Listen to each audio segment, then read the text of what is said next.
Hey everyone, today's day 26 of the Shofar Show Good Challenge. It is September 11th, which has been on my mind for a couple weeks now, and it's always a very anxious and scary time of year. However, what I'd like to do with what I have in mind is turn the anxiety into something positive and into feelings of unity and turning tragedy into triumph. Obviously, it's been 22 years, so a lot of the immediate pain has gone away, but still the uncertainty of the world around us persists.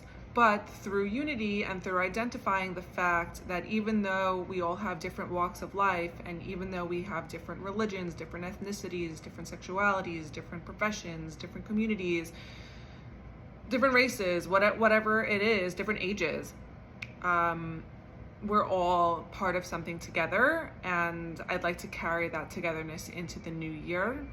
Rosh Hashanah is in a couple of days, so if we can commit to loving our neighbor as ourselves and really loving ourselves first, I think we can create a better world. So with that is today's shofar.